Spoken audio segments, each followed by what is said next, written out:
Welcome your hosts, Caddy Frank and Aaron Fitzgerald, as they lead discussions about substance use disorder and the journey to recovery. You're listening to Redefining Recovery, a recovery revolution.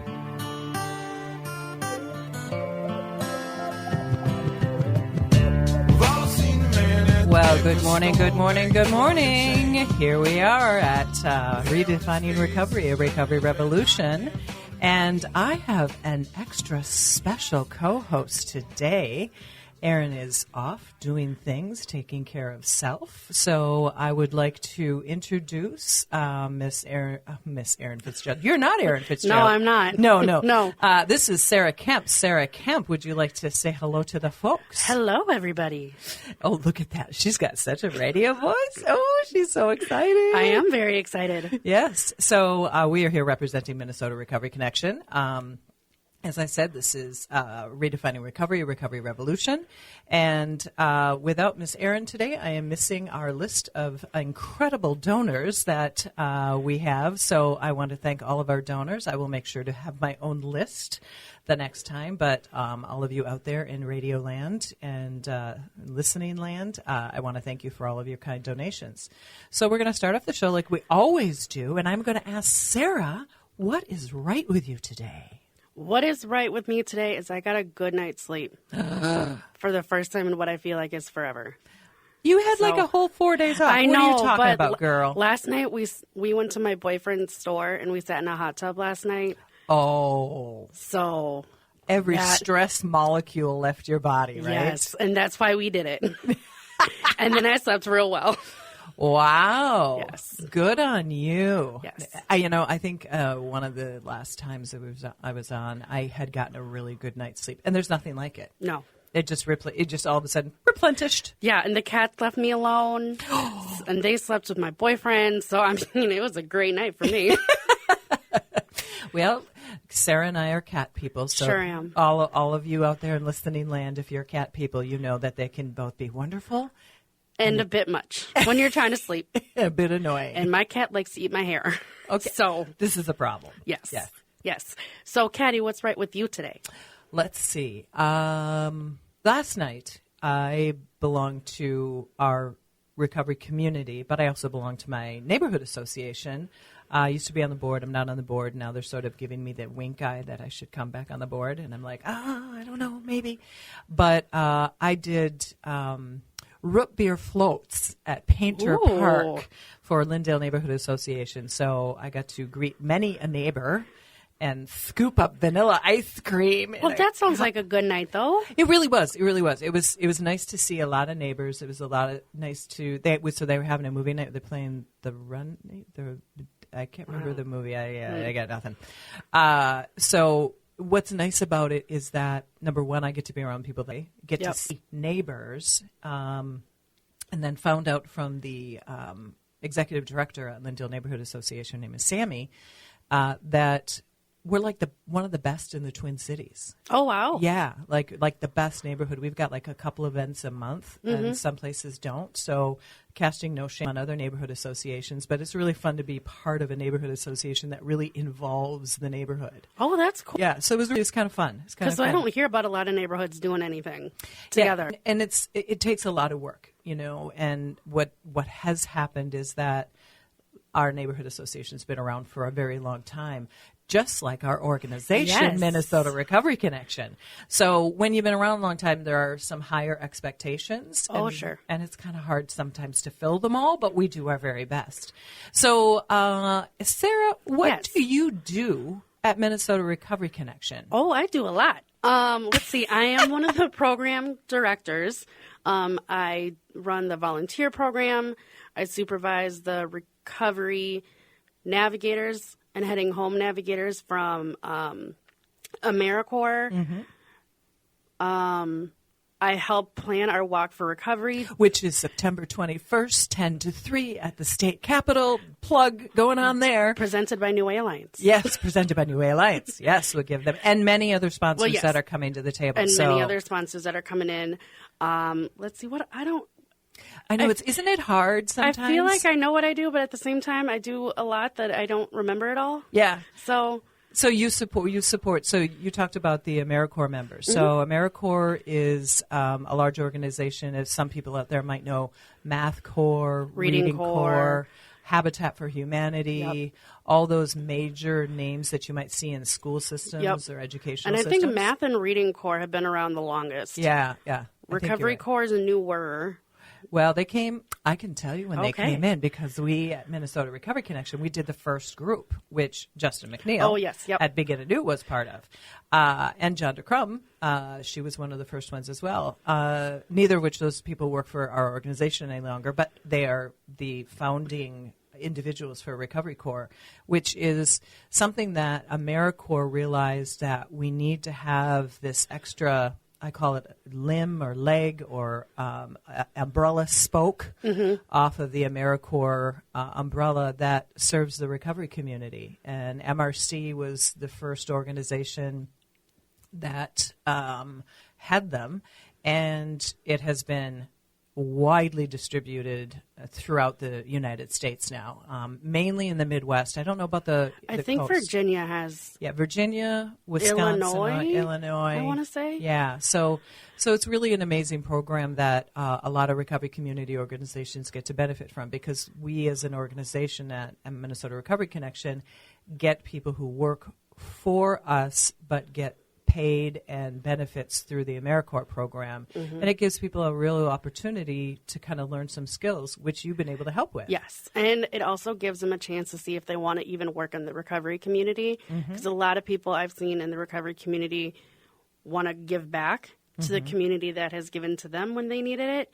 So it gives them a chance to see if they want to work in it. Yeah, as well as build their skills. Yes, build their skills. Yeah, they get computer skills, they get interpersonal skills, they get outreach skills, they get a lot of things. So Sarah's managing several of those folks. Yes, I sure am. And then we've got this housing program too. To say more about that. So we have housing navigators through Heading Home, and they strictly help with housing. They can help find like Section 8 housing. They can help find recovery residences. I mean, anything housing related they can help with. The one thing we always say is we don't promise anything. Right. Because housing is such a beast, and it's up and down, and who knows what's offering what. But they'll work with you and help find the right solution for you. And I think what's really good about the housing program through AmeriCorps is that they also take justice-involved background. They take those who struggle with substance use. Maybe they're in harm reduction. We've talked about harm reduction on the show before. So they try to literally meet people where they're at. Yes. Yep. And sometimes that's a little tricky. It is a little tricky from what I've heard from our navigators, but they do their best. And we also work as a team with our navigators and our certified peer recovery specialists. We all work as a team, and if anyone knows of any resources, we let each other know, so that helps as well. Yeah, and that speaks a lot to what we do at Minnesota Recovery Connection. I feel like I'm saying our name like a million times. You sure are, but that's okay. That's okay. That's what part of this deal is.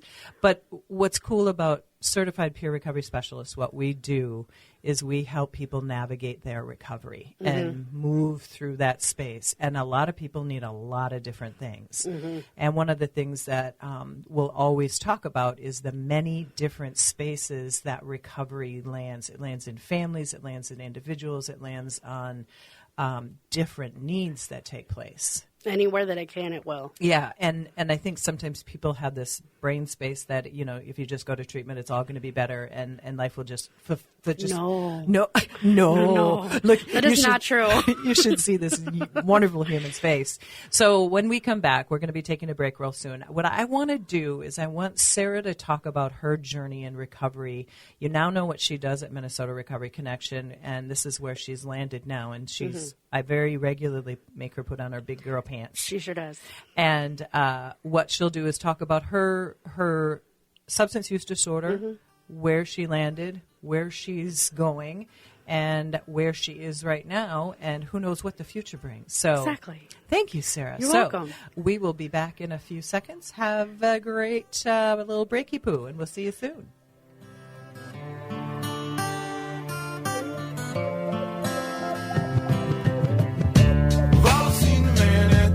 Store begging for your change. The hair on his face.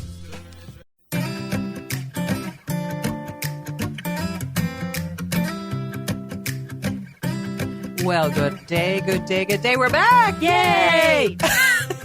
See, Sarah and I work really closely together. Sure do. So welcome back to Redefining Recovery, Recovery Revolution, brought to you by Minnesota Recovery Connection. We are here. We are happy. We are excited. Sure are. You sure are. Oh, look at her. She's so cute. She's just like right on it, you guys. I love it. First time here. Yes. As was said by our wonderful Brett, who helps make this show happen, we're good conversationalists. And we are, Yes. aren't we, Sarah? Yes, we are. We talk a lot. We try to navigate problems. We try to navigate situations. So that brings me into Sarah Kemp, like the ice cream. That's how she introduced herself. She introduced herself to me a long time ago. Yes, like the ice cream. Because how many times I've heard Kim, and I'm like, nope, Kemp like the ice cream. So, Just like me, Caddy Shack, Caddy Golf, Caddy the car, so Yep. we can go down the road. So what I want to hear from you now, Sarah, is your story. And we're going to start with the beginning and sort of roll right to kind of where we are today. Okay. So I might pepper in a thought or a question periodically, but why don't you just start slow and move it along? Okay. Well, my active use didn't start till I was in my 20s, which for some people might seem a little odd because I think the idea that you start young and then it goes into your adulthood is not true. It can start whenever it happens. So mine started, I was working a job where I was on call all the time and I didn't see my friends as much. So I started drinking by myself and it became a regular thing because it's my way to escape from it. Sure. And then I started hanging out with the wrong crowd. Define the wrong crowd. The wrong crowd of those that have drugs. So that other substance. The drugs. Okay. And it just started being a recreational thing. And then I met who now is my ex-boyfriend. I met him, and that's when my use really took off. Do you want to define what use you were using? Because that sometimes helps people understand what can happen and when you get exposed to things. Sure. I was addicted to methamphetamine and alcohol, more meth than alcohol, but the meth really took over my life. And then when I met my ex, that really intensified my use because we used all day together, every day together. And we also spent a lot of time together, which also fueled a very codependent relationship. So I had like the trifecta. Let's see, we had substance use disorder, we had codependency, and... Oh, trifecta means 3, doesn't it? Yeah. I don't have 3, just 2. Well, but it's substance use disorder, you had codependency, and then you just had the problems that go along with those. So it's like, it is a trifecta, because then life begins to just sort of crumble below you. Yes, 100%. I didn't start experiencing any consequences of my use probably not until like 2 or 3 years in, because I thought I was keeping it hidden. Oh, really? And I thought I was doing such a great job, but no, people knew. People knew something was up, but I would never admit it just because of the shame and the guilt and the not wanting people to worry about me, even though they were. So were you working during this time? I sure was. You were? Okay, so you were like living a double, triple life. Yes. Yeah. And then I thought I was able to do all of it, but eventually I was not. And then when I lost my job, then it just kind of fueled the fire even more because I'm like, I have all day free now. Oh, now what do we do? Yeah, right? And so that's when my ex and I really started spending every day together all the time. Like it was, 24/7. 24/7 when we could. So that really fueled it.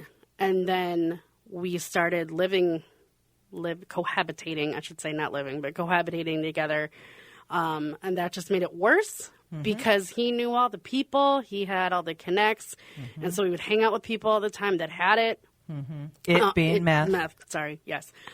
So it just was a recipe for disaster. And then finally what my turning point was, or my start of my turning point. To your descent. Yes. Okay. Was when I found out my ex-boyfriend was in legal trouble. And he didn't show up for court one day. Oopsies. And then we he and I just went with him because codependent me. That's what I did. Yeah, you were going to save him, right? Yes, I wanted to save, and I didn't want him to be by himself. And if something bad happened, you could save him. You could take care of it all, right? Exactly. In your highly functional state that you were in. Exactly. Yes. So we were homeless for a while because we had to go on the run. So we were homeless for a while. We were staring at like Airbnbs, people's houses, things like that. I think that we were pretty fortunate in the fact that we didn't have anywhere to stay only like 2 or 3 nights out of like 6 months. Okay. So we were very fortunate in that sense. Yeah. But at the same time, I was tired of it, but I didn't know how to get out of it. Mm-hmm. I don't know if you've ever experienced that. But I haven't, but let me take one step back. So the term is couch surfing sometimes. Mm-hmm. And what I want to do is I want to just sort of say if people hear people that are kind of hopping from house to house and they really are kind of undefined what's going on, there could be a substance use disorder behind because they can't quite manage their life, right? No, and I could not manage my life. Nor did I want to either. Yeah. Because I didn't know how. It was like all bets were off. I right? just didn't know how. And my end goal was to be there for my ex-boyfriend, save him, because I thought I could, because why not? Yeah. What girl doesn't think they can save a boy? If only. So that was my end goal, was to like make sure he was okay, that like my concern was nothing about me. Right. Yeah. You would just you had disappeared and just sort of become one with him, right? Exactly. And it was a recipe for disaster because it just doesn't end well when you're that enmeshed with somebody else. I found. So then, fast forward, I don't know, a couple months. The timeline's kind of fuzzy because it's been a while. Yeah. But he finally got arrested. Good. And so then he went off to jail. I thought my life was over. Because your person was gone. My person was gone. My connect to the things were gone, to the drugs were gone, to, that was my person. Well, and it was the only life that you knew. And it might have been a short period of time, but it was all that you knew. Yes. You were immersed in this lifestyle. Exactly. And I think that's what's really important for people to understand, both in our community and outside of our community of recovery. And that is when somebody begins to get just immersed into it, you don't know your way out. No. And especially when, for me, to even go back a little bit farther, but I have abandonment issues. And so for me, I think that played a lot into my relationship because I didn't want to be left. Right. So, being with him all the time, that means I wasn't left. Right. So do we want to say full disclosure that your abandonment issues come from? So that's if you're okay. So my abandonment issues come from, I was adopted when I was an infant. I don't know much about my backstory. Biological family. I know nothing. But the story is that I was left outside of an orphanage in India. So that's all I know. And boy, that's enough right there. Yeah. Yeah. I mean, it's sort of like the picture that you get in movies where the little beautiful baby is left outside a safe place. But still left. That little person still grows up with, who am I? Yep. Wow, Sarah. Yeah. Yeah. So I had abandonment issues, and then I'm an Indian, but I grew up in a white family. And so what I call myself is a coconut. Oh, you're a coconut. I've not heard that term. I heard that on the Mindy Kaling show on Netflix. Yeah. So you're Indian, but because the white culture kind of like embodies me as well, because that's what I know. Yeah. So it's like, you're coconut because you're brown and white. So you're mixed together.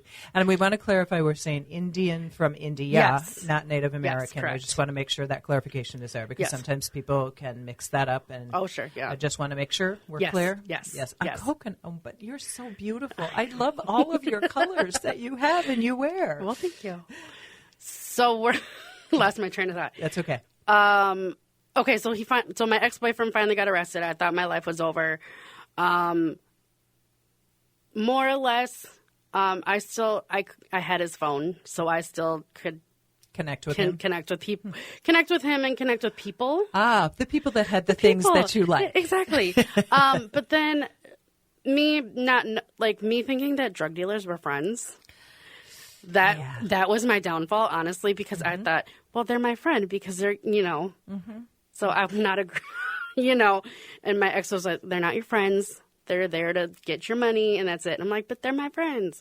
And my friend, air quotes, decided to give me some drugs that was laced with other stronger drugs that I have never taken before. So then I don't fully remember, like 2 days. And I drove my car, crashed it, got arrested, spent 4 days in the jail. Wow. And got a DUI, lost my license. And that's when I was like, holy crap. Like, something has to change. Yeah, this is where the consequences come in. And I want to just say, interestingly enough, you've been in recovery now for how long? It'll be 5 years in November. 5 years in November. So back in the day, back in 5.5-ish years ago, lacing what you thought was methamphetamine, meth, with something else, It was probably fentanyl, and I just didn't know it. Yeah, and so when we talk about people trusting their drug dealers, thinking they're friends, and there's a lot of people out there that casually use, you don't know who people are. So for anybody who's listening to this and you're like, well, I know my person. No, you don't, because you don't know your person's person. No, and it's not a friend business. I learned that. No. It's a business. It's a business. At the end of the day, it's a business. One that I personally, looking back, will never fully understand, only because I get it in the fact that you're getting your clientele addicted to the drug, so they keep coming back to you. But at the same time, now we're putting fentanyl, xylazine, all these other things in it that could potentially kill somebody, so you're trying to kill your clientele. I don't get it. Yeah, we're all, it's a great mystery to many of us. So, yes. Anywho, yes. Little tangent there. So now you are out of jail. I am out of jail. I decided to move back in with my parents because that was the best option for me at the time. I went to New Way outpatient treatment. And then I also participated in Twin Cities Rise, their 8-week program to help you get back into the working world. They train you on computer skills. They give you personal empowerment skills as well. Wow. Emotional intelligence. So they kind of give you a full, I don't know the word I'm trying to think kind of like it. a round of like re-immersing yourself back into the world, both emotionally, physically, business-wise, all those different components, so to make you whole again. Would that be fair to say? Yes. Yep. So those two programs really kickstarted my recovery. And fun fact, while I was at Twin Cities Rise, I did an internship with Minnesota Recovery Connection right as the pandemic happened. So I did it all from home. Okay, now I got to get in here just for a second. So everybody, I remember this distinctly because there was this lovely young woman on a Zoom screen because, of course, we all couldn't be there, and she was in this lovely porch. I remember she was porch. She had all these windows in the back of it, and I would see her face on a very regular basis, and I'm like, who is this person? It was a time and place when everything, just none of it really all made sense. I never laid eyes on her as a human. And she would do these things for one of our other employees at the time and take care of stuff sort of behind the scenes. But it was just like, and then all of a sudden when she came in to interview, I'm like, oh, that's the girl in the window room. Yep, exactly. Exactly. It's a full circle moment from me to now be an employee at Minnesota Recovery Connection for the probably, 2 years now, or going on 2 years. To be at a place that not only helps my own recovery, but I get to help other people's recovery too. Yeah. Because that's a big passion of mine, is to help people find their long-term recovery. Yeah. So what did treatment look like? You're a full-grown adult. I sure am. You're in your 30s. I am. We'll say that so that people know. What did that treatment process look like for an adult? Because sometimes we have this perception that you can just go and it's all going to be great. No. For me, that was not true. I think it was 2016, somewhere in that window of time. I went to Hazleton, the inpatient up in Center City. It was a great experience, great classes. And what I liked about Hazleton, because they considered me a healthcare professional, because I worked in group homes at the time. Okay. So I got to be with other healthcare professionals and kind of work You kind of knew stuff. Yeah, and about the industry. Yeah. And they treated us like we did, so that helped. But what I will say is that I didn't feel very prepared to come out, if that makes sense. Yeah. Because I was in this protected bubble. That's what I've always heard people say. For 30 days. Yeah. And so I was like, I just didn't feel ready, but I also wasn't ready to be in recovery yet either. Right. So I left Hazleton and I had a reuse like that same week. Wow. Because I just wasn't ready, and because at the time my ex reached out to me, I was like, "Oh my God, okay, my guy is back. I get to take care of him, me, and the whole world." Right, exactly. So, so that was great. But then, when I got arrested and I had to go through that whole process, that's when I realized treatment needed to happen, and I can't do it by myself, like I initially thought I could. Right. Because I thought I was a superwoman and I can do it all. No, that is not true for me. And I just want to make sure that people know that it's okay to ask for help. Yeah. Good. Thank you, Sarah. That it's okay to utilize a certified peer recovery specialist or use a 12-step meeting or a smart recovery or whatever that looks like for you, that it's okay. You don't have to do it by yourself. Because I think that's a big misconception that if you have that feeling like you need to do it on your own, please don't, because it's a lot harder. Yeah. Well, I think a lot of people think I can do it on my own. It's my problem. I'm the one who got there. I'm the one who made this happen. There's nothing else like you.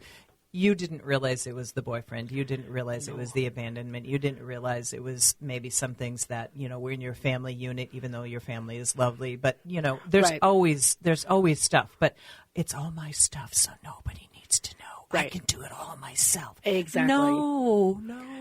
And having that extra support, I've realized now, it gives you that separate lens of if something's going on, you get that third party view that does not know you very well and doesn't have a full picture of what's going on, and they can give you that objective perspective. Yeah.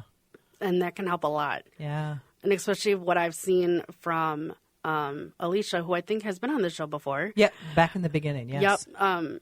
I've seen her work with participants, and just being able to give that objective perspective has helped her participants from what I've seen. So it can be a beautiful thing. Yeah. To have that support. Yeah. Well, it's interesting. I get phone calls periodically. I don't necessarily do the services that some of our folks do, but I do the training. And so periodically I get somebody on the phone, and you're absolutely right. When you can talk to somebody and you get to be, it's like, okay, so I hear what's going on and I hear you.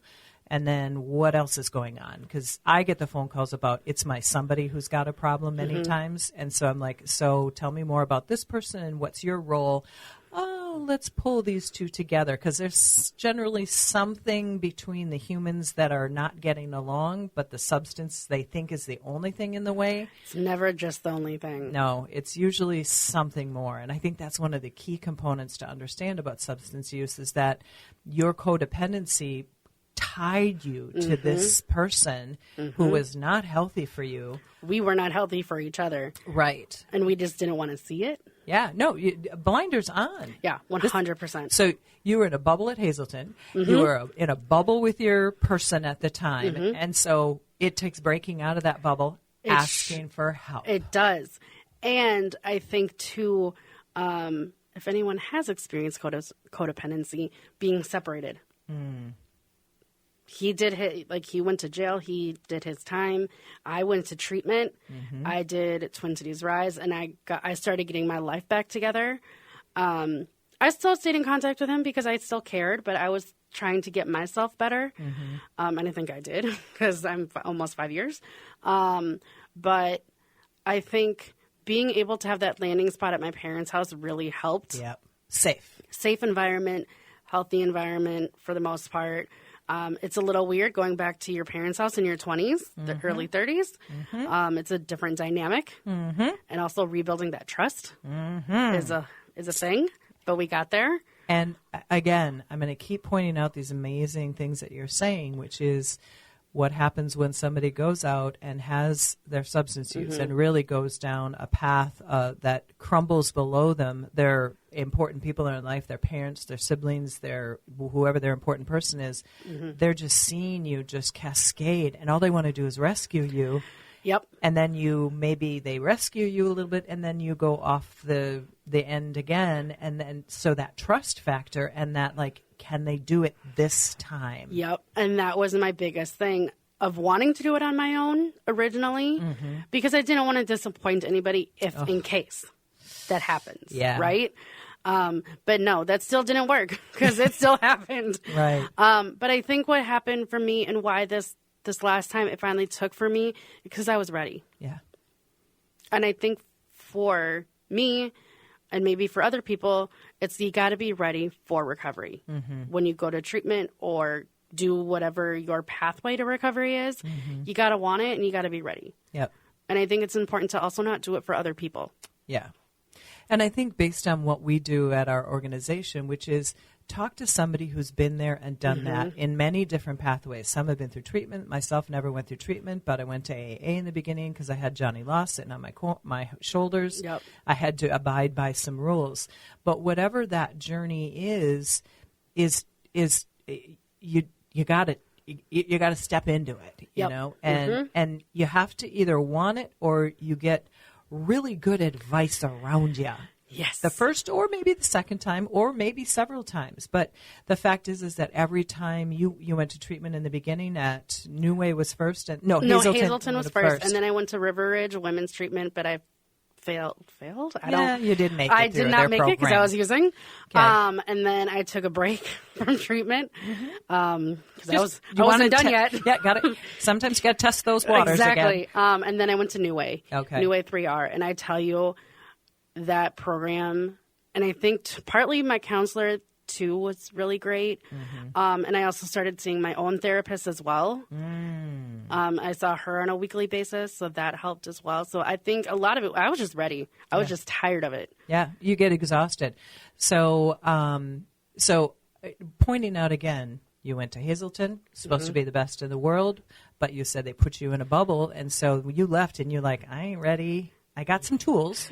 But not enough. Yeah. And then you went to River Ridge for a short stint. Yeah, that one, you had the bubble burst, so you went to River Ridge. Yep. You weren't ready for that.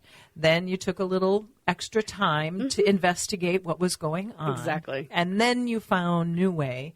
And so this journey, it is a journey, isn't it? It really is. And it also helped me figure out what I wanted to do. Yeah. And I wanted to help people give back to me. And I always knew that about myself. I just didn't know in what capacity I wanted to give back. So I'm really grateful that I found my recovery so I can give back to other people. And it helped me go back to school. Yeah. Oh, that's right. We have a graduate sitting in front. I even went to her celebration. She sure did. So I was able to finish or get my degree. Or my master's degree. So I don't know if you can hear my tummy grumbling or not. No, we're good. Okay, thanks. So, I mean, recovery can be a beautiful thing. But it is a journey. Yes. And for so many people, it takes more than one. And there's no shame in that. No, not at all. And it's funny, I did a training a couple weeks ago up in St. Cloud, and there's this gentleman by the name of Sam, and when I had told the class that I was one of those people that never went to treatment, he looked at me, and he's like, "You're a unicorn too?" And I said, "Give me some more information, Sam." And he's like, "My wife's a unicorn too. I've never met anybody else besides my wife that's never been to treatment." And I'm like, "Hello, unicorn." Yep. So it was the joke throughout the class the entire time. So when we come back, it's going to be super exciting. Sarah's going to talk about her schooling and her journey through that. And we'll wrap up this discussion with just some really great thoughts around what recovery can look like. I want to really say that you had to be vulnerable with a bunch of people at some point, and I continue to be vulnerable with people. And that's why you're sitting here today, because you actually took that risk. Sure did. So when we come back, Sarah will conclude her marvelous journey in recovery, and appreciate everybody listening. See you in a bit. song. And this house needs love in it, 'cause without it there's no home. And there's one thing that I've learned through this year of being alone.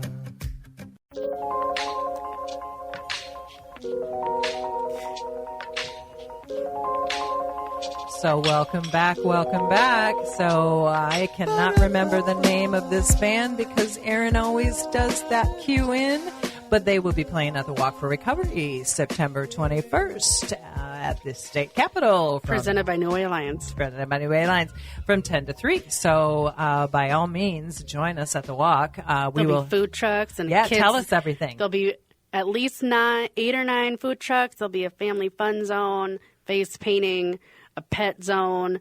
Ben Afquack will be there. Oh. If people know who Ben Afquack is. He's the duck. The fancy recovery duck. Yeah. So... yeah, and we're going to have just thousands of people. Mm-hmm. We have thousands of people that come during that whole time. And various vendors from the recovery community representing all areas of the recovery community. So you can come and learn about different resources for yourself or your organization or just for funsies. For funsies, yeah. Yes. Actually, and I think, when we talk about Sarah's story and we talk about our recovery community and what it takes to get to recovery, we need all these resources. I always love the fact that the Department of Corrections, the DOC, shows up. But you know what? That is a huge part of the recovery community because sometimes people go in because maybe their boyfriend was in problems. Exactly. And they might be able to find their recovery in that. And I can speak from true experience, the recovery community within the Department of Corrections is a thing. It is a thing. And it is a very strong thing in some of the institutions. I hate to use that word, but it is the term. So here we are back with Sarah. Yes, hi. Hi.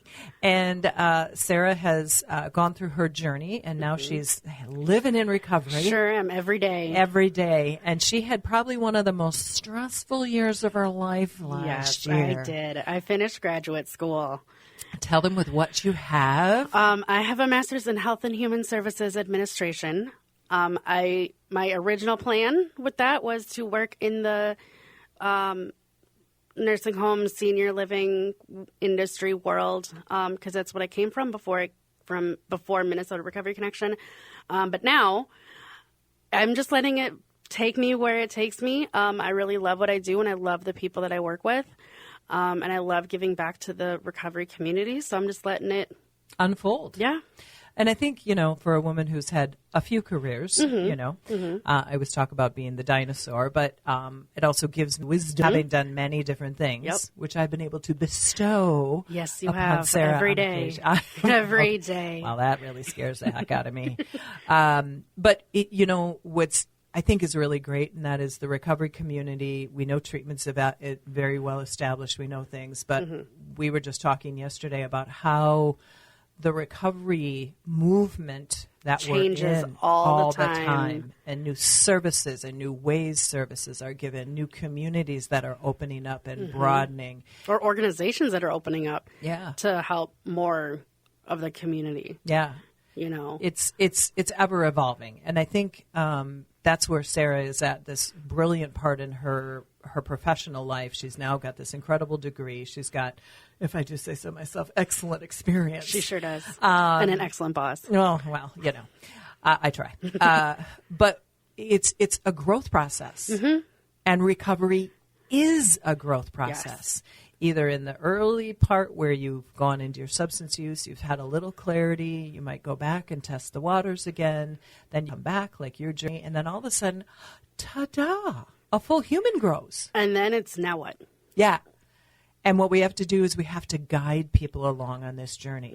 And that's where peer recovery can come in. I know we're toting it today, but you know what? We do believe in it. We believe that because we see it, or I mean, I know Caddy does too, but I see it firsthand because I share an office with Alicia, so I see it firsthand, and I hear her on the phone or when she's working with people, and it can truly make a difference in somebody's lives just to have that person that they can talk to about anything, and there's no judgment, there's no nothing. Yeah, but there's a whole lot of, I care about you right now in this moment. A lot of people that struggle with having people who aren't exhausted by the fear, exhausted by the pain, And so when you can get somebody like a certified peer specialist in, and even maybe it's talking to the person who loves who's struggling. I had that young woman. Oh, that's right. Yeah. Last week, she has a parent who is truly, truly in a tough situation, and so when you've got the